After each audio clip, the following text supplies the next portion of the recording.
સર્વ વૈષ્ણવોને જય શ્રી કૃષ્ણ. આપણે 57મા દિવસે શીખ્યા હતા કે પ્રભુ જ એના ઉપર કૃપા કરે તે જ પ્રભુને જાણી શકે છે. પછી બીજું આપણે શીખ્યા હતા કે ભગવાન વિના બીજું કાંઈ નથી અને હું જોનારો પણ ભગવત રૂપ થયો છું. આ જ્યારે અપરોક્ષ સાક્ષાત્કાર આપણને થાય, આવી તન્મયતા થાય તો ભક્તિ સુલભ છે. કપિલ ભગવાન માતા દેવહૂતિને કહે છે કે આ સર્વ કરતા શ્રી કૃષ્ણનું ધ્યાન કરતા જે દેહ ભાન ભૂલે છે તે સર્વથી શ્રેષ્ઠ છે. પ્રભુ શું કહે છે? પ્રભુ કહે છે કે હું પણ શ્રેષ્ઠ નથી, મારા કરતા મારા ભક્તો શ્રેષ્ઠ છે. કેમ? કારણ કે આખું જગત મારા હૈયામાં રહે છે, પરંતુ હું ભક્તોના હૈયામાં રહું છું. મને હૈયામાં રાખીને જે ભક્તો વ્યવહાર કરે છે તેવા જ્ઞાની ભક્તો મારાથી પણ શ્રેષ્ઠ છે. મારા નિષ્કામ ભક્તો કોઈ પણ પ્રકારની મુક્તિની પણ ઈચ્છા કરતા નથી. બીજું બધું સાંસારિક માંગવાની તો વાત જ નથી, મુક્તિની પણ ઈચ્છા કરતા નથી. મારી સેવા વિના બીજી કોઈ ઈચ્છા તેઓ રાખતા નથી. પ્રત્યક્ષ દેવ સંસારમાં કોણ છે? માતા પિતા, ગુરુ, અતિથિ અને સૂર્ય. આ 4 સંસારમાં પ્રત્યક્ષ દેવ છે, તેમની સેવા કરવી જ જોઈએ. પછી આપણે હજી એક શીખ્યા હતા કે જ્યાં સુધી આપણું શરીર સારું છે ત્યાં સુધી બાજી આપણા હાથમાં છે, ત્યાં સુધીમાં પ્રભુને રાજી કરો તો બેડો પાર છે. હવે આગળ જોઈએ. સચ્ચિદાનંદ રૂપાય વિશ્વોત્પત્યાદિ હેતવે તાપત્રય વિનાશાય શ્રીકૃષ્ણાય વયમ નમઃ. જે જગતની ઉત્પત્તિ, સ્થિતિ અને વિનાશનો હેતુ છે તથા જે 3 પ્રકારના તાપોના નાશ કરવાવાળા છે એવા સચ્ચિદાનંદ સ્વરૂપ ભગવાન શ્રી કૃષ્ણને અમે વંદન કરીએ છીએ.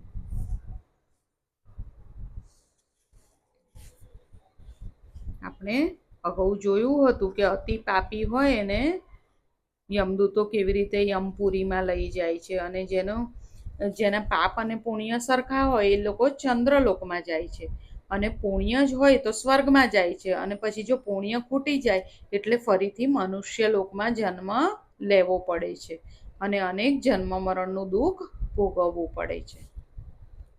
વૃંદાવનમાં એક મહાત્મા રહેતા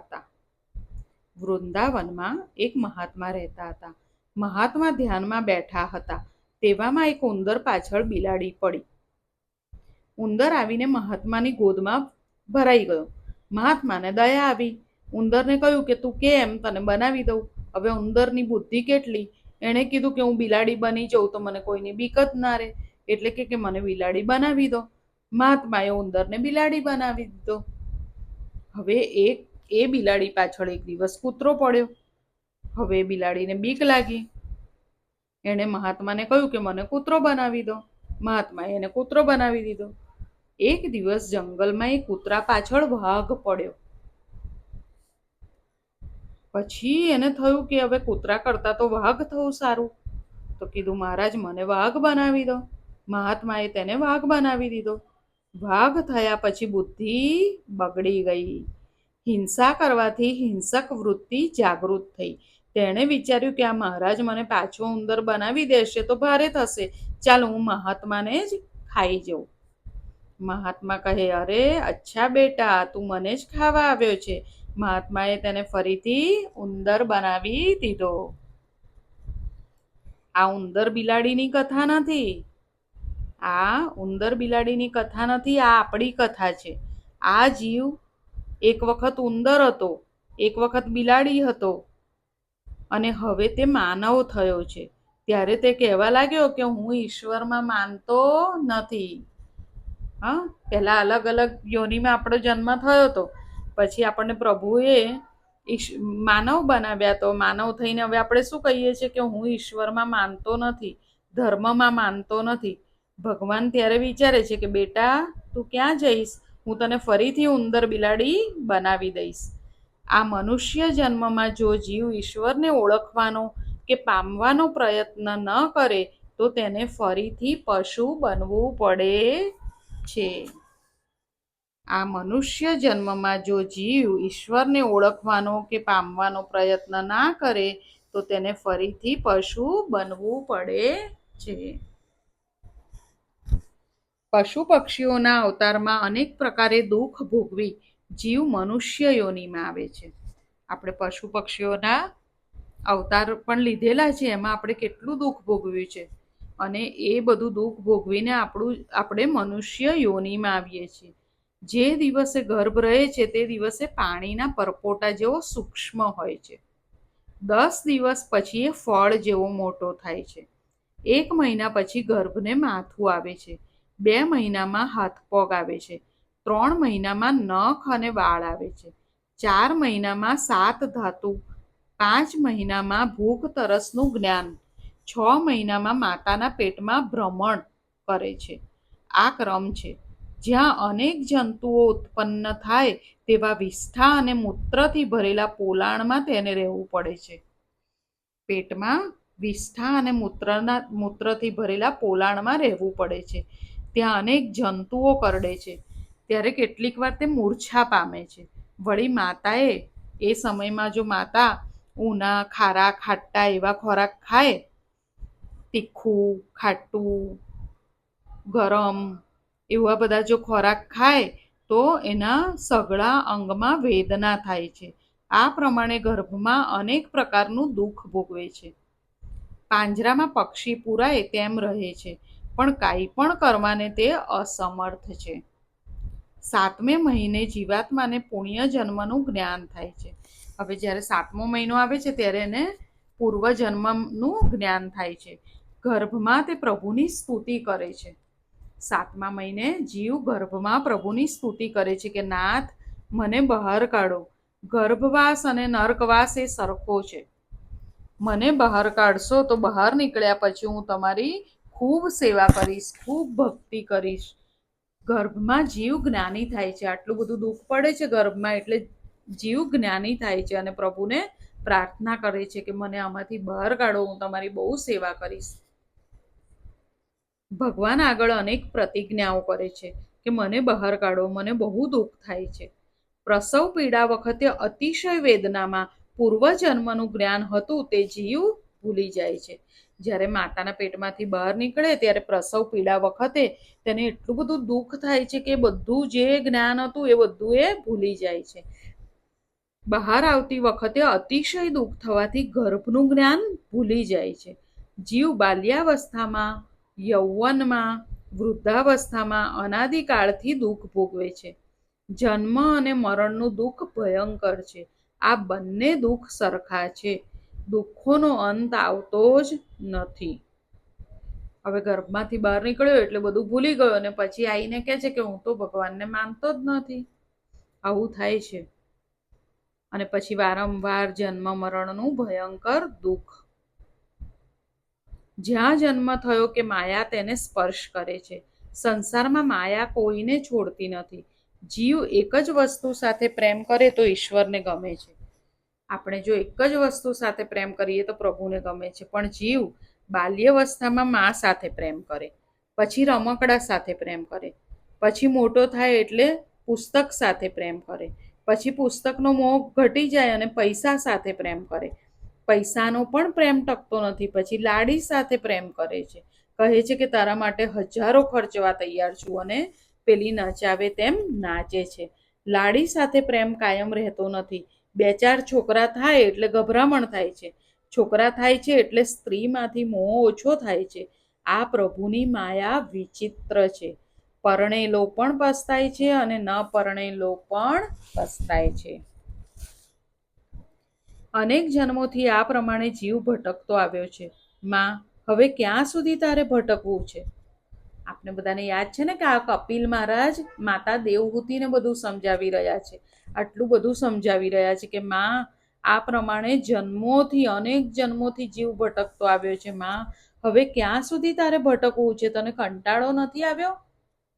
આ બધું આપણા માટે પણ છે, તો આપણે પણ સમજવાનું છે કે શું હજી આપણને કંટાળો નથી આવ્યો આનાથી? માં તારા મનને સંસારના વિષયોમાંથી હટાવી પ્રભુમાં મનને સ્થિર કરજે. પરમાત્માના ચરણનો આશ્રય કરી જન્મ મરણના ત્રાસમાંથી મુક્ત થવા પ્રયત્ન કરી જે મુક્ત થયો તેનું જીવન સફળ થયું. જે મુક્ત થયો તેનું જીવન સફળ થયું. માતાને ઉપદેશ આપી કપિલ ભગવાન ત્યાંથી ઉઠ્યા છે. આટલું બધું કપિલ ભગવાને માતાને સમજાયું, આપણને પણ સમજાયું અને કપિલ ભગવાન ત્યાંથી ઉઠ્યા છે. માતાજીની આજ્ઞા માંગે છે કે હવે હું જાઉં છું. ભગવાન કલકત્તા પાસે ગંગાસાગરના સંગમ તીર્થમાં પધાર્યા. કપિલ ભગવાન ક્યાં પધાર્યા? કલકત્તા પાસે ગંગાસાગરના સંગમ તીર્થમાં પધાર્યા. આજે પણ ત્યાં કપિલ ભગવાનના દર્શન થાય છે. કપિલ નારાયણનું સ્વાગત સમુદ્રે કર્યું છે. માતા દેવહૂતિ પછી હવે માતા દેવહૂતિ શું કરે છે? સરસ્વતીના કિનારે બિરાજેલા છે.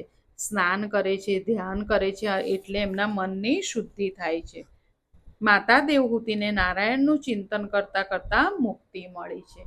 પછી માતા દેવહૂતિ નારાયણનું ચિંતન કરે છે ને એમને મુક્તિ મળી છે. દેવહૂતિ માતાને સિદ્ધિ મળી નથી. દેવહૂતિ માતાને સિદ્ધિ મળી તેથી તે ગામનું નામ પડ્યું સિદ્ધપુર.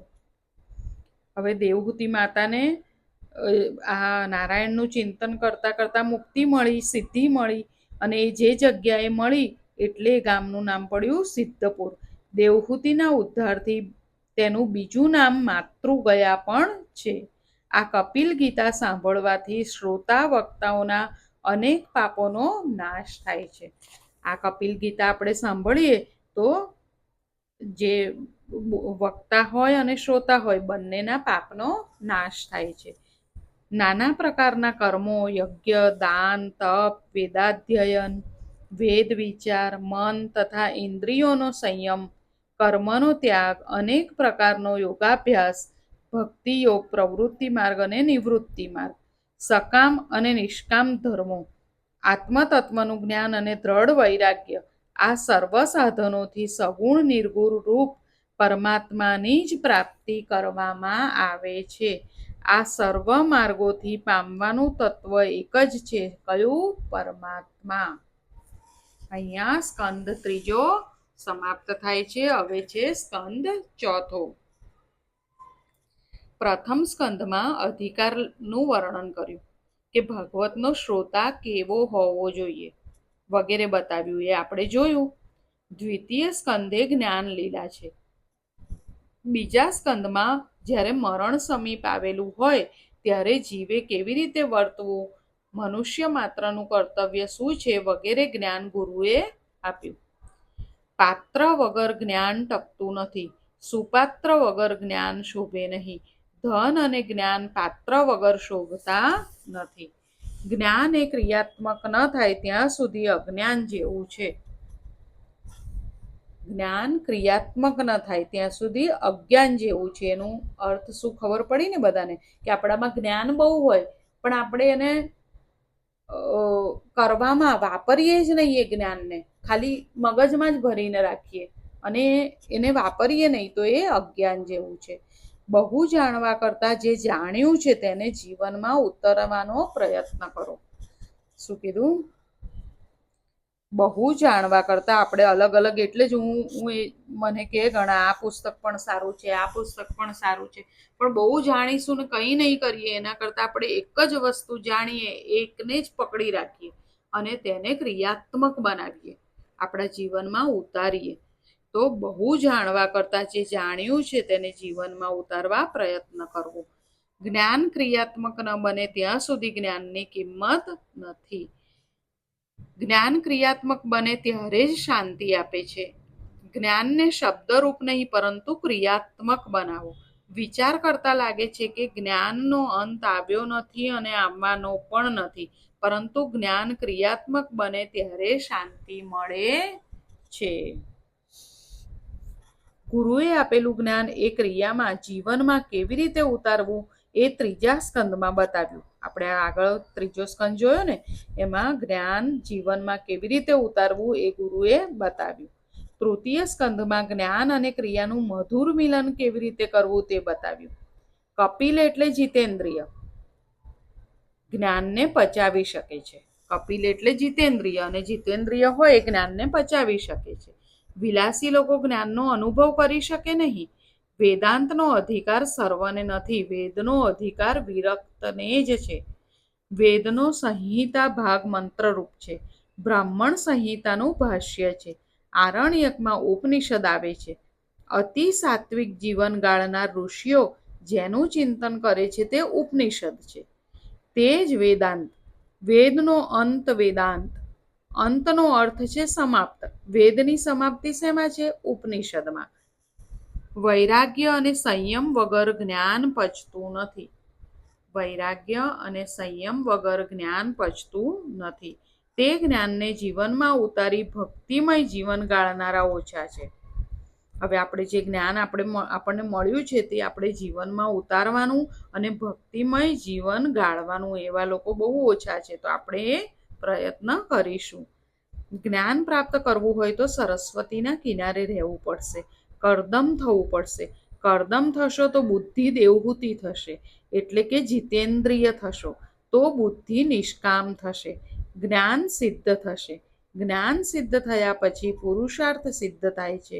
એટલે ચોથા સ્કંદમાં આવી 4 પુરુષાર્થોની કથા છે.